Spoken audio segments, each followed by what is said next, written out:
Obviously, The Rock has been talking Black Adam for like 5 years now, so we're finally seeing a legitimate trailer for it. And I'm gonna be perfectly honest. I don't know what to think. In my heart, I'm hoping The Rock creates something that is interesting. Right. But my brain is telling me, my gosh, this is gonna be so by the numbers. Like this is Right. a anti-hero. Yeah, Because yeah. The Rock can't ever be like a villain. He's got the Will No. Smith thing. You Yes. can't make him a villain.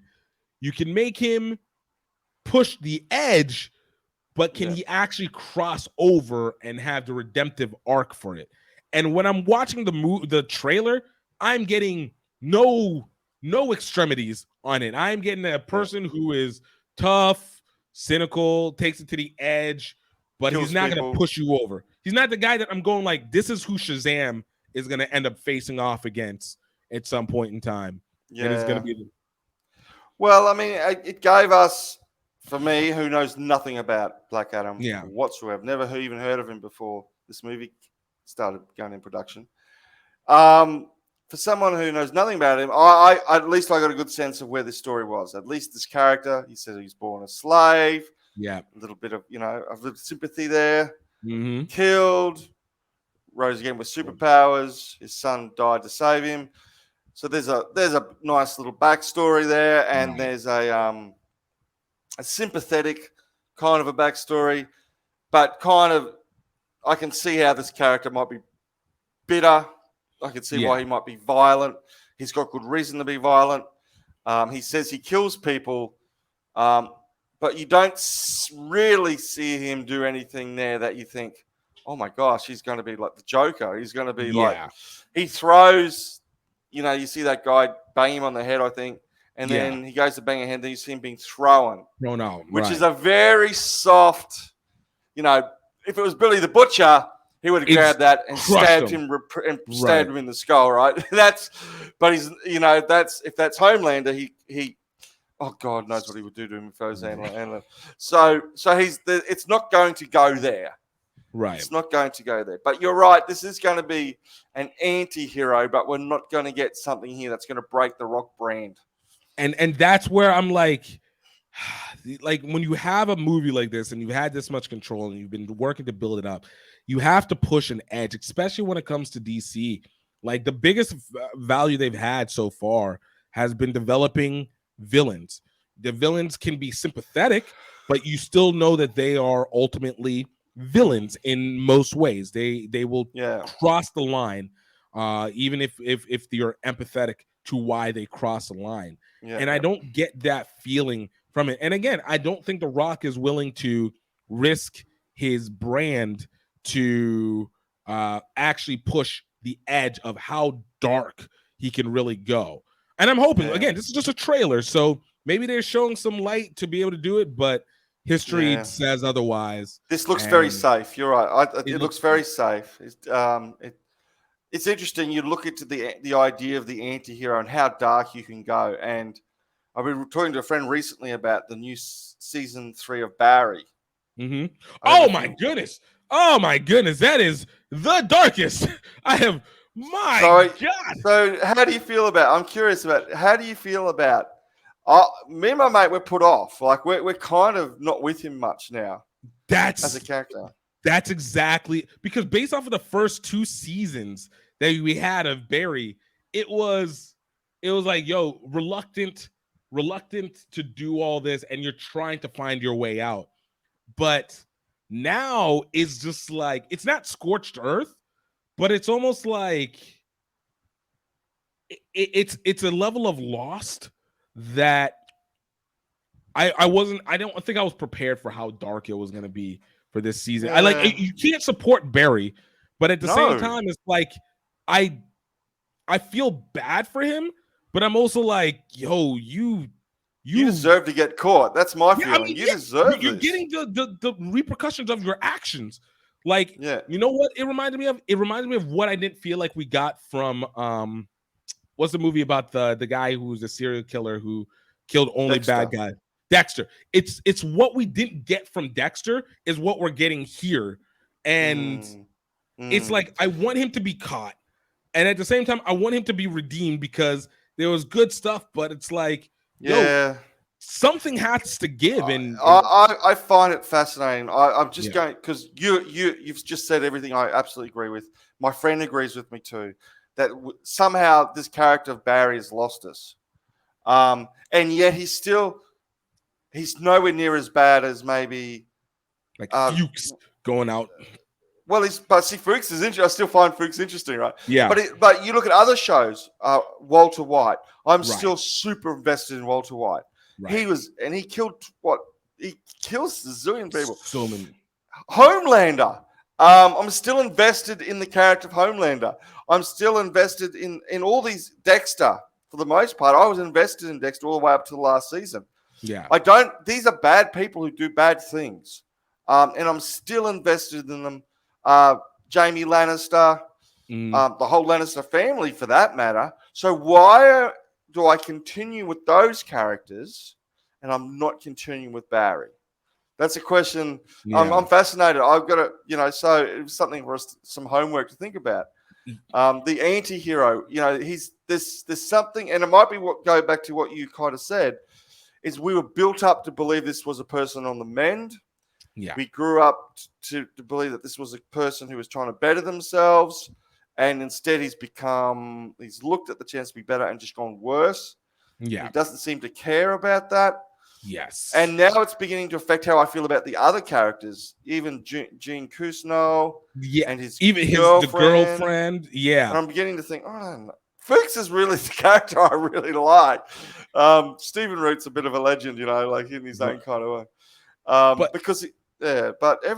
Noah, and was it NoHo? Shoot, the Chechenians, NoHo Franks, NoHo. He's cool. He's always cool. But even within him, like I'm even a little bit pushed on because, like, in one hand, it's again, he's still a villain. He is a funny villain. But he is a villain, and everybody who's been killed, he's killed his entire gang. Like it's one of the few times that I've watched a show actually show us, like, when the henchmen are expendable, that you can't just keep rehashing more henchmen. Eventually, you start to shrink at this point, and you're seeing that with NoHo. Hank. Yeah, it's a funny. It would be go back to look at from a story perspective why we still stick with Walter White.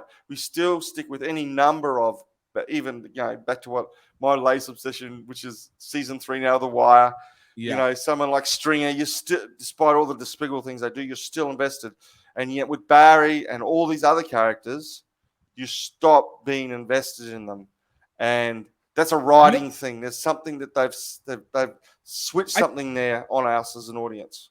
I think there's one other thing. So when you mentioned Walter White, when you mentioned Dexter, even Homelander to some effect, whenever they do things, I don't feel like on the show they are disastrous. They go through, but it never feels like it's anybody that we connect with exactly. Like like, for example, this is gonna sound terrible, but like the cruelty of Homelander is understood with the suicide chick, but I don't know the suicide chick. So I don't feel for the loss, except for I understand the cruelty of Homelander, and I'm anticipating what he does. Dexter, regardless of who he kills and the people who may have found out about him and then takes out, we always feel like, well, there's still a purpose for why he's doing what he does. Even Walter White, the more cruel that he got perceptively, we were like, no, we get it. The world is being more cruel, and he has to enforce his hand more and more. But with Barry, like whenever he's talking, like taking Cousineau around places and kidnapping him, in our mind, we're just like, yo, that's the guy that helped you for all this time. I think him killing his girlfriend took him over the edge, which you're I think that might have been where that line was. That may well have been where that line was first crossed when he killed the girlfriend, and then he tries to give him back. And the fact that the show is kind of now Kuzno is forgiving Barry because he's getting all this glory and all the success, right, makes us not like him either. All the writers of the show. But I think that's where it goes into you're doing what is supposed to happen. This is the natural progression, I think. I'm not supposed to like Walter White in the end. I shouldn't connect with him. He's legitimately an evil guy. I don't connect with Homelander, but I should not be interested in, or let's use Butcher as better example. Like Butcher, I should not connect with Butcher. Like he legitimately is a psychopath. Even if you're saying like for Soups, and the only reason we care is because we have not seen a redeeming Soup outside of Starlight. Outside of her, we've never seen a redeeming Soup. So we're just like, Queen Maeve. Don't forget Queen Maeve. No, because she was in the closet. She allowed so many things to happen. Even if she was under threat, she was complicit. So we can't really give her anything because she's complicit. What about A-Train when he wants to represent the culture? A-Train killed Hugh. Oh my goodness. Yo, that is. Did you like that thing? Yes, I'm here to represent the culture. It is something that has been. Who's the most recent version that just did something like that? Oh my goodness, I forgot who the entertainer was, but we've seen it so much. Like it's one of those things where it's like I know exactly what you're doing. You're the worst. Please go away. You are the Uncle Tom, and you are now trying to exploit it because you've been let go. Oh, Stacey Dash. It's the Stacey Dash effect. Whereas Stacey Dash, she was from the movie a long time, Clueless, if you remember. Righty, yeah.